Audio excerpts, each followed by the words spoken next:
Welcome to Behind the Badge with your special guest, Lieutenant Williams, your news source for all things police in the city of Fond du Lac.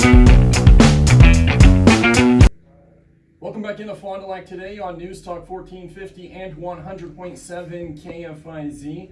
It's now time for Behind the Badge. Lieutenant Williams back in the studio. Two new friends as we continue looking at the latest hires from the police department. Lieutenant Williams, good morning. Good morning. It's great what we do to these new people. They get them in here and we put them on the radio right away. They didn't have a choice in the matter, but I think they're going to be great.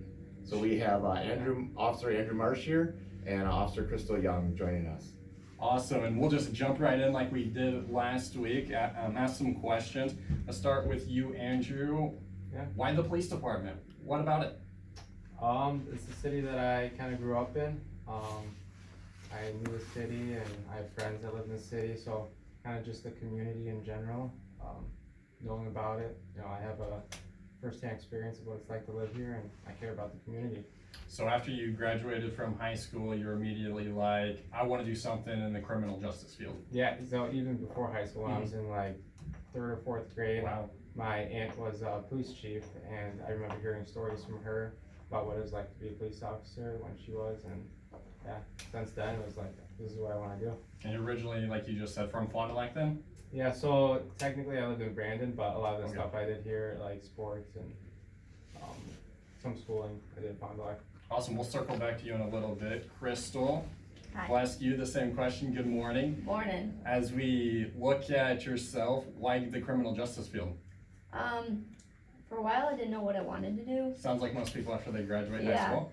My mom was a first responder growing up, and I was always like super interested in like the calls she went on, and like always perked my interest. Like growing up, lights and sirens, I was just like drawn to it. So I actually, after I graduated, started EMT, and then I went into the fire program. Did not like it a whole bunch. Talked to my advisor, switched to criminal justice, and really liked it. Did some ride-alongs, and found myself here. Awesome, and then originally from Fond du Lac, or where do you call home? Oshkosh, Oshkosh, okay. Where'd you end up going to schooling for this then? Fox Valley Tech. Fox Valley Tech, awesome. As we have Andrew Crystal in this morning and Lieutenant Williams for Behind the Badge. What do the next couple of steps look like for these guys? So they're going to be busy with doing pretty much everything that the academy does, but it's the transition from what they can teach at the academy to how we actually do things. Crystal and Andrew here are kind of different. We stole them actually from Oshkosh both. They were both CSOs at Oshkosh, so they were a good steal for us. And then Andrew actually came on as a CSO for us. Were you on the radio before, Andrew? Oh, no, I've not been on the radio. This is my first time. All right, so he got lucky because usually I'll bring our CSOs that are new on here as well. But it was a good steal for us. I think that you guys might have helped me recruit, like Andrew might have helped me recruit Crystal or vice versa or whatever. So it was kind of nice having Andrew here to help him with the recruiting process. So, I mean, it's very similar to, let's say, like high school sports, trying to get someone to come to your college. At this point in time, it's trying to get them to join the police department. How does that process work out? Like, do you actively be like, hey, leave Oshkosh and come to Fond du Lac? That's funny you say that. My dream to do this, because a lot of these people are getting recruited by a lot of different agencies, is I've always wanted to do one of those like those signing days where they have like the hats of the different police departments, and then they like act like they're gonna grab one, but then they put the Fond du Lac police one hopefully on their head. So I've always wanted to do that, but anyway. We're always looking around, and obviously people that are working for other agencies are looking for jobs, and in similar, usually around the area where they work, and there's advantages and disadvantages to working in the city that you live in. The advantage is obviously the city, you know the people. The disadvantage is the people. So you end up pulling over people that you went to high school with. You end up having knowledge about people that you know that might be family or friends or whatever, and it's not like I think that you'll make the right decision, but it is something that comes up and you have to deal with at some point in your career. And if you pull over the guy you talk to on the radio, they get away with everything, right? Well, obviously, except in your circumstance, but everyone else Awesome. that we talk to on the radio, are good to go. They get the pass. You didn't get your pass, right? Not yet, no. Officer Clapper must have sent it in the mail or something. Still waiting on that one. Probably went to the other address. Oh, The old radio station. Oh. Yeah, the one that he Yeah. complains about every single week, and we thought we were gonna get away from complaining about it this week, but it still came up, even without Officer Clapper on the mic. We can't reissue them though, so you know it's gone. Oh, so I have to follow the rules like everybody else? Yes. Yeah. We'll play that game. Okay, so. Until Officer Clapper hosts again. by himself. Anyway, it's about about Officer them. Marsh and Officer Young here. Awesome. Let's hop both of those guys back on the mic now. The stuff that you've learned so far, what are you most willing or most excited to actually get all the hard work that you've done and finally getting to work with it? What I'm most excited for is just the fact that it's all gonna be real now, and I'm actually helping people. It's not just scenarios like it was in the academy. So just working with the people in the community and getting to know them. That's what I'm excited about. Crystal, same question to you.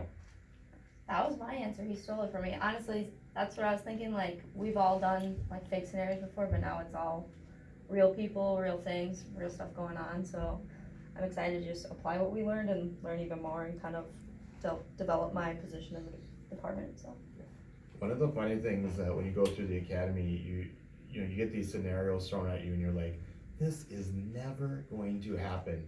But all those scenarios actually come from somewhere, and they usually come from a real live thing that happened to an officer. So like even during this orientation phase, you're gonna be going through some scenarios, and you're like, yeah, right. But then like the first day or first week you get on patrol on your own or even on FTO, you're like, oh, that really does happen. That officer didn't make that up. That comes from somewhere. So it's kind of amazing that you know like how real life the scenarios that you guys had have prepared you. Yeah. Now, with what Lieutenant Williams just said there, is there a scenario that comes to your mind that you remember from your training that it's like, no way? That's a tough one. There were a lot that were way out there, but I mean, I'm sure a lot of our instructors did say like, yeah, this happened. Like, I can't think of one specific though that comes to mind. Crystal, nothing coming to your mind? we did so many scenarios Yeah. all the time. So a lot of the we did a lot of like active response stuff and tactical response, and those were, I thought, really cool and really interesting, and a lot of like medical calls, which I know we'll take as well. But Yeah.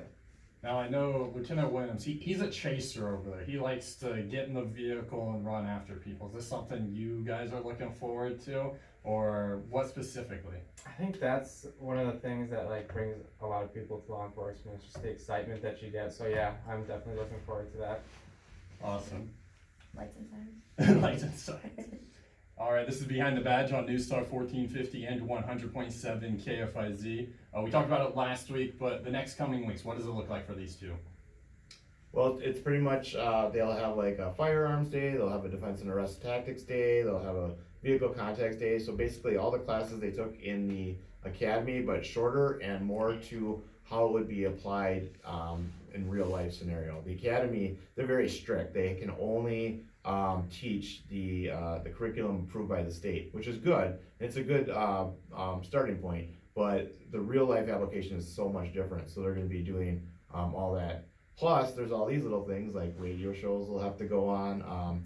I have a segment that I do locally called Cookies with Rookies, where I have cookies with them and interview them much like this so that our department can get to know them a little bit better. They were already, they came into the police department with an intro.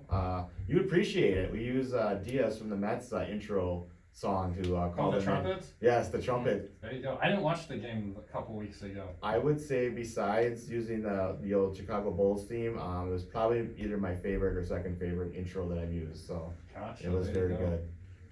But so it's a lot of stuff we throw at them just to make sure they're as prepared as they can for the road, and then they start with a field trainer. Awesome, sounds good. Thanks for stopping by. Hopefully it all goes well for you.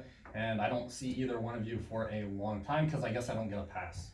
Well, they could join a special committee, and then they come in here and talk about that. So they'll see you on good terms. There we go. And maybe whenever Officer Clapper's finally away from the desk and he's able to be back in action, that maybe we can talk to one of these guys in the future. Yeah, he might be training one of them as well, because he is Officer Clapper is a field training officer. So he could be one of the people on the road guiding them.